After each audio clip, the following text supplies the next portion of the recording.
Warahmatullahi wabarakatuh Ustadz. Salam wabarakatuh. Semoga Ustadz, keluarga, tim dan jamaah selalu dalam lindungan Allah. Amin. Semoga Anda yang menyampaikan ini juga diberikan lebih baik dari apa yang diberikan kepada kami. Pak Ustadz izin bertanya, saya akhwat yang sedang menuntut ilmu dan bekerja sambil berusaha menyelesaikan hafalan. Namun saya belum menikah dan saya sering merasa menjadi fitnah yang membuat saya sering merasa takut keluar rumah tanpa mahram. Tapi saya sering melawan diri untuk berani karena saya tahu menuntut ilmu itu wajib dan bekerja juga agar tidak menjadi beban orang lain. Saya juga sedang mengusahakan menabung agar bisa menjadi orang Islam yang sebenarnya.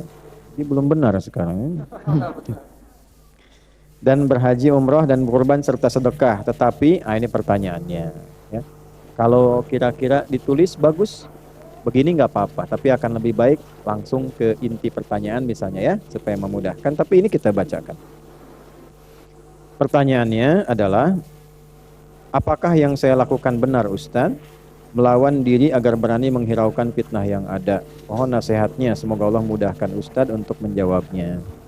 Jazakallahu khair. Semoga Allah berikan kebaikan itu.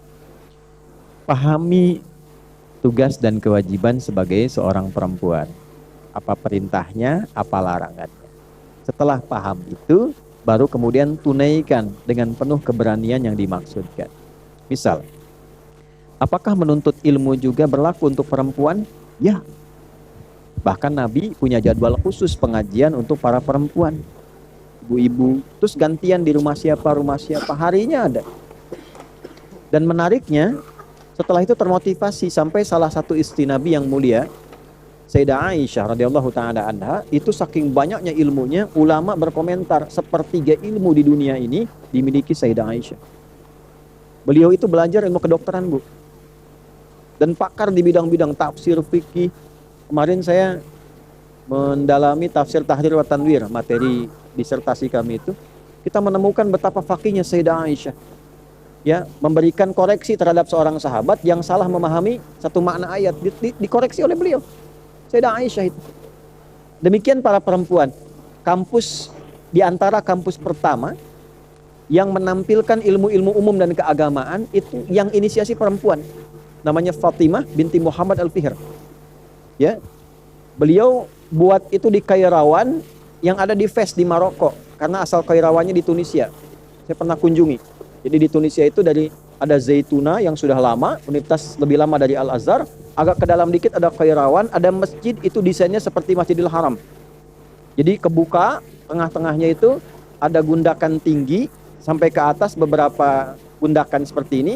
Di atasnya itu ada semacam bulatan, terus dimasukkan di situ ada tiang besi sedikit, lalu disusun ya algoritma dan hitungan-hitungan. Di sampingnya ada satu tiang besi tertancap. Jadi kalau matahari itu bersinar ke situ, memantulkan sinarnya itu ke dalam satu tinggi besi tadi, lalu memantulkan bayangan langsung nunjuk ke waktu sholat. Ya, jadi bukan hanya bayangan, tidak, nunjuknya ke waktu sholat. Jadi begitu bayangannya menunjuk A, sholat duhur, sholat asar, dan itu presisi sekali. Anda bisa bayangkan di zaman itu teknologi belum berkembang, sudah dibuat demikian rupa. Kalau Nabi dulu tancapkan tongkat, lihat bayangan sekian, duhur muncul. Mereka sampai hitung waktu duhurnya di mana. Jadi bayangannya sudah memantul, ya. Ketika memantul sinar, bayangannya langsung menunjuk ke arah waktu sholat. Itu yang kami duplikasi di Mira, di pesantren. Ada satu bagian di depan tuh kita sebut jam matahari. Jadi begitu sinarnya menyinari, mantul langsung menunjuk ke waktu sholat.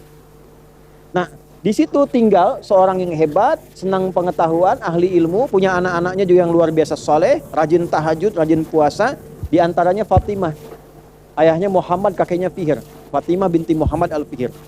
Mereka kemudian bermigrasi, ya, lalu menetap di Maroko, di Fes. Lalu karena kangen dengan suasana ilmiah itu bikin kampus. Ya, dari masjid dulu bikin masjid, lalu dikembangkan ke pengetahuan. Kampusnya hebat. Bukan hanya dipelajari tafsir, dipelajari di situ matematika, astronomi, macam-macam, sampai dari Eropa belajar ke situ. Dan beliau mendesain sendiri sampai baju toga itu, ya, yang sampai ke topinya, itu juga ada sebagian riwayat mengatakan beliau yang mendesain diantaranya. Lalu dikembangkan kekinian. Ya, yang hitam itu dulu sudutnya itu 4. Warnanya hitam. Gambarannya apa? Itu gambaran Ka'bah. Jadi kalau sudah punya ilmu, tetap kiblatnya ke Ka'bah. Sebagai muslim yang baik, patuhi Allah. Jadikan ilmumu untuk mengenal Allah, untuk tunduk dan patuh. Oleh orang tua kita di pesantren dulu, ya diserap itu jadi peci. Disebutnya kopiah. Hufyah. Ya, hufyah. Ini bukan ilmu utak-atik, bukan cocok logi. Betul. Ini hufyah. Padahal bahasa Arabnya peci itu bukan hufyah, kubah, taj. Tapi orang tua kita menyebutnya kopiah dari hufyah. Hufyah itu tunduk. Kalau sudah punya ilmu, tawaduklah engkau, tunduk, jangan sombong. Pakaiannya koko. Dari ayat Quran taqwa, walibasu taqwa dzalika khair. Pakailah pakaian takwa, bawahnya sarung. Padahal sarung itu bahasa Arabnya izar. Dari kata syariat, syara'an, sarungan. Hiduplah dengan selimut syariat para santri. Pakai baju takwa, kalau sudah pintar jangan sombong. Melangkahlah karena Allah yang baka dengan penuh keyakinan. Baka dan yakin disingkat bakyak. Betul. Makanya di pesantren dulu pakai bakyak. Tak gitu kan? Ya, itu dulu orang tua kita itu, demi Allah saya katakan sekali lagi itu, orang tua kita itu gak banyak ayat, gak banyak dalil, diberikan hikmahnya cepat, dilakukan jadi. Orang-orang dulu baik-baik, jadi dulu. Kalau ulama-ulama betulan, kalau pejabat-pejabat yang tawadu, ya kayak Haji Agus Salim, Masya Allah tuh, ya ilmunya, keluasannya, ketawaduannya, kehebatannya luar biasa dan jadi inspirasi. Bung Hatta yang dimakamkan di sini, kejujurannya, integritasnya, keteguhannya, Masya Allah. Jadi betul. Dan kalau bilang sesuatu, orang dengar, orang kerjakan. Bung Hatta itu kalau pulang, ya, terus beliau itu pidato, orang dengar, pengen mengerjakan seperti Bung Hatta bilang itu. Siapa yang menggetarkan kalimat itu? Ya, bisa sampai diterima, pengen dikerjakan. Nah itu, berani. Nah kembali ke pertanyaan ini, ya, kalau Anda masuk ke ranah-ranah itu, perempuan pengen belajar. Nanti tinggal belajar apa yang boleh, apa yang tak boleh. Bagaimana keluarnya, penampilannya bagaimana supaya menjaga bebas dari fitnah. Ya, jangan tabarruj. Apa itu tabarruj? Menampakkan sesuatu, mencari perhatian orang makhluk. Cari perhatian Allah, lawannya ihsan. Ya.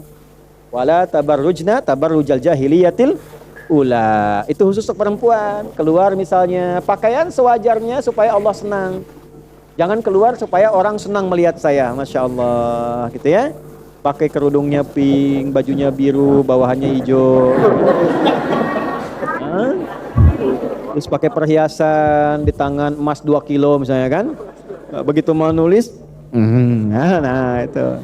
Ada fitnah itu, ada fitnah yang melekat pada diri kita, tantangan kehidupan. Demikian kalau bekerja juga, silahkan. Nah pasti setiap pekerjaan ada ujiannya, ada tantangan. Nah itu dilawan. Sama kesini juga ada ujiannya. Ke masjid ada tantangannya. Semua hidup itu nggak ada yang nggak ada masalah. Masalah itu mengkonfirmasi kesungguhan kita dalam menjalani hidup, termasuk mengabulkan cita-cita. Sedikit lagi ya.